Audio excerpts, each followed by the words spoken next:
I think it was outstanding. I mean, just to have another guy who's willing to believe that we can win from any situation was, such a boost for me as well to keep pushing. The way he came out and he knew exactly how he wanted to bat on this wicket, which I think was tremendous against, four quick bowlers that they had. I think he really tackled a lot of them really well, put a lot of pressure on the spinners, so the spinners couldn't come back into the game. I think it was one of the best, calculative innings I've seen. Striking at 150 was outstanding. I mean, and all clean shots. He didn't slog the ball once. So brilliant. I mean, that's why we back him to play at 6. And I'm glad I was there out there with him to keep pushing him.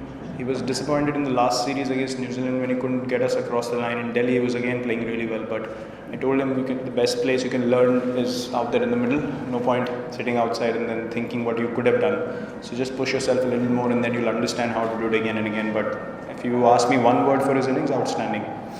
See, we spoke about how to tackle that situation, and I think the best way that came out was counter-attack. I don't think any of the wickets we lost was because of good balls. I think we committed errors, and the wicket was even better to bat on in the second innings, honestly, compared to the first innings. So we thought if we play percentage cricket, if we keep taking that, calculated risk in the middle, the ball also travels very well here, so we could hit sixes, to put that sort of pressure on the opposition every now and then. So I think it was one of the best partnerships that I've been a part of. Really enjoyable. I said in the post-match that we've chased 350 down a couple of times before, but not with 63 for 4. We've done it with a really good positive start and then carry the momentum through. But I think this was something really special, and it would stay with me for a long time. Yes, many times. I mean, it's happened a lot. I can recall many moments when I felt like I didn't do this. I don't know how it got executed.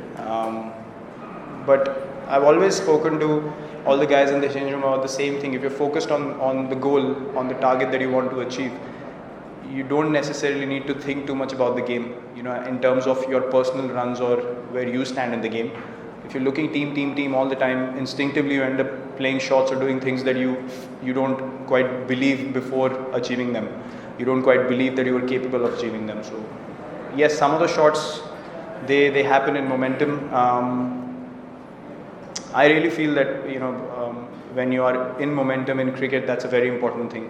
You're able to play kind of shots that if you're under pressure, you won't be able to play. It's as simple as that. So yes, sometimes you feel like, wow, how did that happen?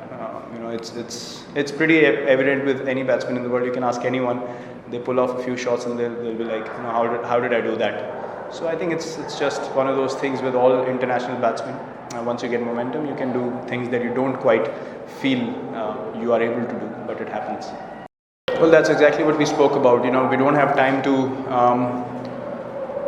get a feel of the series and see how the first game goes. We have to be on the button from game one. So the way the whole team responded, we were put under pressure, but the way we came out, I think it just builds up our confidence going into the next game, and then on to the next, and then on to that big tournament coming up in England. So the more the team believes in itself and comes back from these kind of situations, it's a very good space to be in as a side.